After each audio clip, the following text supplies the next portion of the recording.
Hello, my name is Greenbean, and I spent a decent amount of time in Eugene, and I've experienced the weaponization of the citation system, the unheeded violence against individuals, homeless individuals that are not obstructing private business or, are making sure to pack up, in the morning and find a good place to crash. Apart from all that, apart from certain officers who I will not name purposely planting drug paraphernalia around unhoused individuals in order to falsely incriminate them. But that's not what I'm talking about. I'm not here to talk. I'm here to talk about something that happened to me as I passed through Eugene. I am traveling, and I have been traveling for a minute now. But as I passed through to go check on my friends and to check on Eric Jackson and make sure, he wasn't dead, I passed by the protest at the Whole Foods, which had been moved from Lane County Courthouse because basically night shift came and said if we didn't get out of there, they were going to arrest every single person there. And as I walk up, there are 7 police cars. This is my first time in Eugene in weeks coming to see my friends. There are 7 police cars. 2 people are being arrested. There are 11 police officers there. And it is not even the downtown police force. It is not their jurisdiction around Whole Foods.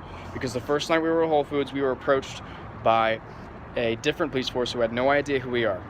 So not only is day shift there from downtown, so they're obviously have an agenda. They're here to arrest Jackson, of course, on the basis that they were obstructing the bus stop.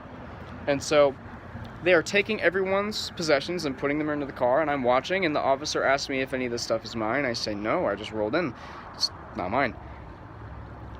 If I had known that they were going to pack up all of that stuff because it contained food items and wet items and throw it into a landfill along with my friend's dead father's jacket, I would have fucking said yes.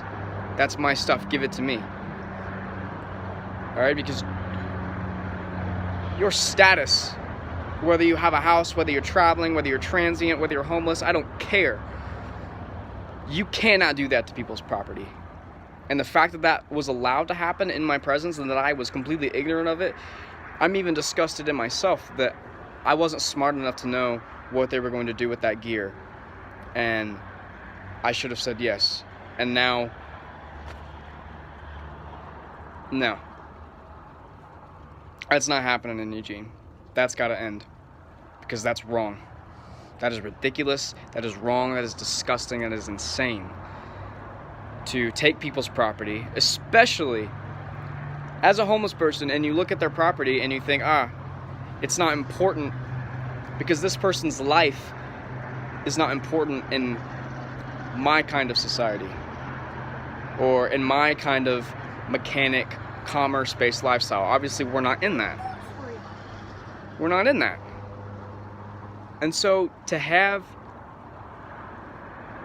the way our lives and our property, and we have property, it's not a piece of land, it's not a house, it's things that we need.